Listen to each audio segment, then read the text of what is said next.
You've probably heard of the term spirit guides, especially if you're on a spiritual journey, but have you heard of and or connected with your dream guide? This is definitely more of the spiritual side of dream work, but something that has really helped me by connecting with my dream guide, recognizing who they are, and being able to ask for specific guidance in my dreams. So that's what I want to share with you all tonight and leave you with, a free meditation that you can use to connect with yours. So everybody has a dream guide, similar to spirit guides. They are in your dreams to protect you. And the thought is that they are bringing you healing dreams, even if they're nightmares and we feel afraid of certain dreams that may bring some inner turmoil. They're still there for your guidance. And this is what your dream guide is doing, protecting you, bringing this out there, bringing that awareness to you, and knows specifically what dream you need to have in that moment in order to move forward in certain areas of your life and to bring that healing. So the way that you can identify your dream guide is that they can shape shift into the dream, because the purpose is that they're not the highlight of the dream. They're not going to be the like the main character. You're still the main character in your dream, and other dream characters can show up to represent other parts of yourself, other traits that you have or want to embrace more of. But the dream guide is more like that silent sidekick that doesn't always show up in the forefront of your dream. So it might be hard to distinguish who they are if they're not a part of the dream scenario. Well, what I found is that sometimes you can distinguish them by seeing them as a mentor or a teacher. And like I said, they can shape shift to blend into the dream, because they don't want to stick out like a sore thumb if you've already seen them in their natural form. So for example, if you're having a dream where you are taking a yoga class, then they would probably be the yoga teacher. Unless the class dealt with you talking to the teacher and the teacher giving you some insights, like the dream guide is just going to be there supporting you. So for example, one of the first times that I met mine, it was kind of like a nightmare, and there was this shadowy figure in a warehouse. And as I ran out with my guide and a couple of other people, I realized that there was somebody still inside that I wanted to go save. And when I went back, my dream guide was just like, okay, I guess we're going back. Like they're just following along and protecting you in that way. But there's, of course, other dreams where you may not see them. So that is actually the dream where I heard the guide's name. And I don't want to give it too much of my own personal description, because I want you to be able to do this meditation that I'm going to share with you all in a way where you are not clouded with the description that I'm sharing, and can have your own personal experience. So like I said, they're not the main character, but they give off a mentor vibe, and they're going to be more of your sidekick, making sure that you're also safe.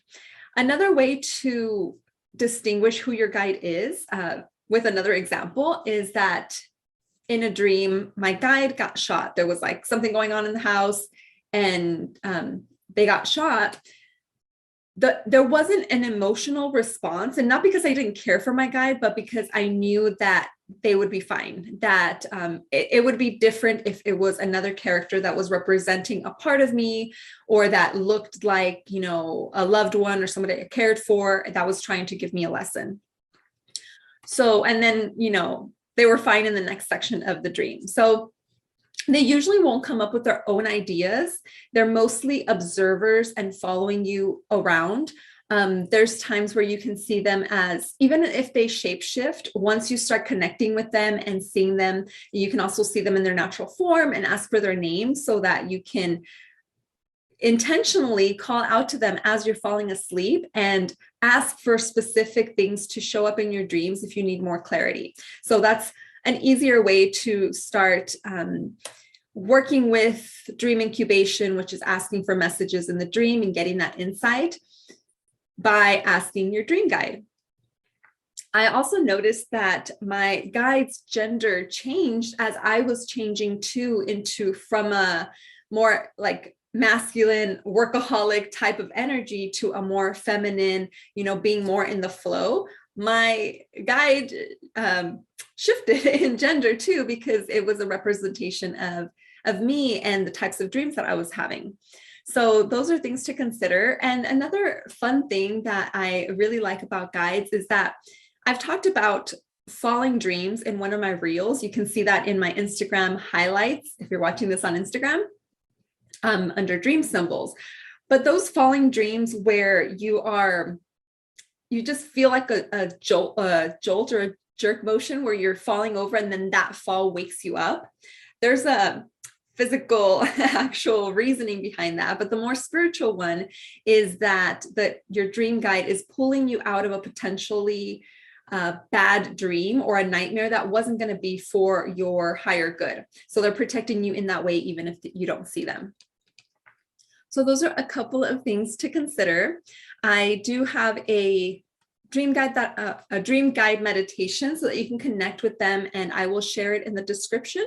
It's on my website, thedreamingyogi.org as well. It should be one of the first things you see when you get on there.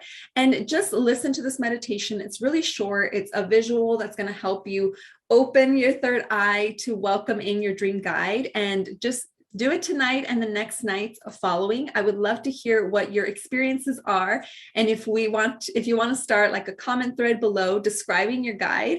And if what I found is that as you do this meditation, you can do it every night until you start getting more insights into your dreams, and potentially a name may pop up, which is what happened when I was doing this meditation for a while. In that warehouse dream, my guide just said the name, and then it was easier for me to just, as I'm falling asleep, just call out to my my guide by name and just ask for that clarity for specific things in my dreams. So I'd love to hear how that works for you.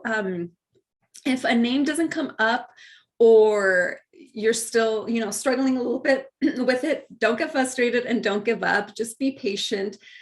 Like I've said before, dreams and guides as well, it's like similar to reconnecting with an old friend. If they've tried to talk into you for a while and you've ignored them, it might take some time to really get back to reconnecting and to get that clear message. And also ask for their name and to show you their natural form. It's interesting to see that and see how they shift to blend in with your dream.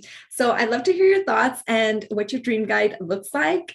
And I'll see you in the next video. Don't forget to download that meditation.